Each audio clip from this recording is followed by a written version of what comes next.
Hi అండి, welcome to my channel at the cute Chaitra. Tirupati నుంచి కాళహస్తికి వచ్చాము. ఆ శివుడు పార్వతులు బత్తకన్నప్ప కొండ మీద అలా పెట్టారు కొత్తగా. అలా కాళహస్తిలో పూజ చేయించుకొని ఉన్నారు. రాహుకేతు పూజ చేయించుకొని వాళ్ళకి చేయించుకున్నారు. ఇంకా కాళహస్తిలో తెలిసిందే కదా, ఎక్కువ రాహుకేతు పూజకే ఇంపార్టెంట్. ఇక్కడ అను శివుడు అలా ఉంటుంది అనమాట. మిడ్నైటు గాలిగోపురం దగ్గర ఉన్న గంటలు బాగా కొట్టుకున్నాయంట. అంటే అసలు ఎంత బాగా చెప్తున్నారు అక్కడ. నేను ఇప్పుడే వింటున్నాను అనమాట, రీసెంట్గానేనంట. నేను అక్కడ ఉన్నప్పుడు చాలామంది మాట్లాడుకుంటుంటే విన్నాను, అదే చెప్తున్నాను.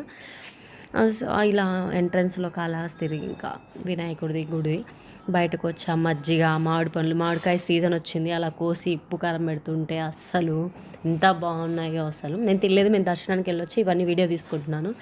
ఇక లాక్స్ మీద నేమ్స్ రాస్తున్నారు.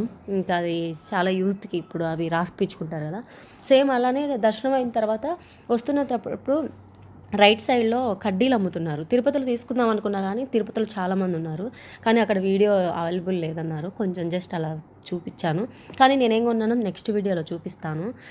ఇక్కడ స్వామివారికి ఉయ్యాల సేవ లాంటివి చేస్తూ ఉంటారు. కాళహస్తి అనమాట. పాము, సాలిపురుగు, ఏనుగు అలా కలిసి ఇక్కడ పూజ చేసేవాళ్ళని చెప్పి అందుకని శ్రీకాళహస్తి అని పేరు వచ్చిందని చెప్తారు. ఇంకా అందరికీ తెలిసిందే కాబట్టి.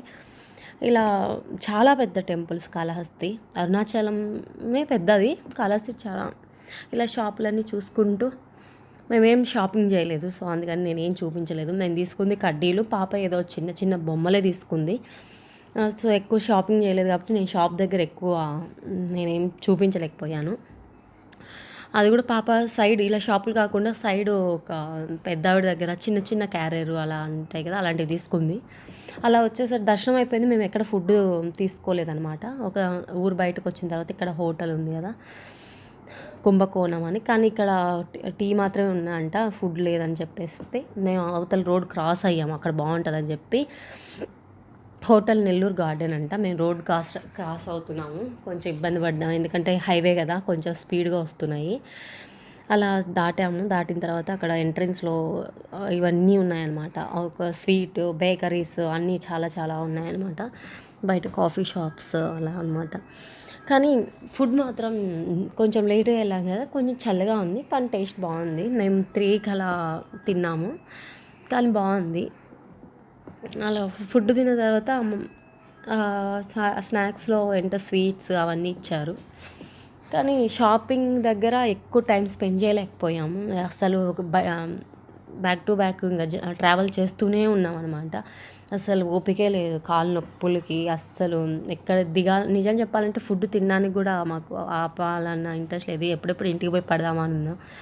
సో ఫుడ్ తిన్న తర్వాత ఇక్కడ తాబేలు కదులుతుందంట, కానీ అంత అబ్జర్వ్ చేస్తుంటే అది కదలకుండా ఉంది. తాబేలు, ఇట్లా ఫిషెస్, ఫుడ్ తిన్న తర్వాత టైం ఉంటే కాస్త అలా ఫిషెస్ దగ్గర పాప ఆడుకుంటుంటే నేను వీడియో తీస్తూ ఉన్నాను అనమాట. చాలా చాలా అవి చూస్తూ ఉంటే దగ్గరికి వస్తూ ఉన్నాయి, ఏం ఫుడ్ వేస్తారా అని చెప్పి వాటికి ఇంట్రెస్ట్ అనమాట. సో గోల్డెన్ ఫిషెస్ ఇంకా ఎక్కువ ఉన్నాయి కదా, ఇప్పుడు ఎక్కువ పెట్టుకుంటున్నారు కదా ఇలాగా ఎంట్రన్స్ దగ్గర హోటల్స్లో కానీ పెద్ద పెద్ద ఇవంటే రూమ్స్ దగ్గర ఇలా పెట్టుకుంటూ ఉన్నారు. అలా అయిపోయిన తర్వాత మేము మళ్ళీ టీ కాసేపటికి ఆగిన తర్వాత టీకి ఆగాము. అస్సలు ఎక్కడ టైం అనేది ఎక్కువ లేదు, ఎప్పుడెప్పుడు ఇంటికి వెళ్ళాం. నైటు మళ్ళీ ఎక్కువ నైట్ అయినా జర్నీ చేయలేం కదా, ట్రాఫిక్ ఎక్కువ ఉంటుంది టౌన్లోకి వెళ్ళే కొద్దీ. అలా టీ తాగేసి విజయవాడ వచ్చాం అనమాట. అక్కడ ఓం అనేది అమ్మవారి గుడి దగ్గర అనమాట. అమ్మవారి చక్కగా ఓం కనిపిస్తుందని అలా తీశాను. అలా తర్వాత ఇంటికి వచ్చేసాం. సో ఈ వీడియో నేను ఇలా తీసాను అనమాట. ఇంటికి వచ్చి మార్నింగ్ పూజలు తొందరగా ఇలా తీసుకున్నాం అనమాట. వినాయకుడికి ప్రసాదం పొంగలి ఉండి టెంకాయ కొట్టి ఇలా అనమాట. ఇదండి ఇవాళ video. Please subscribe my channel.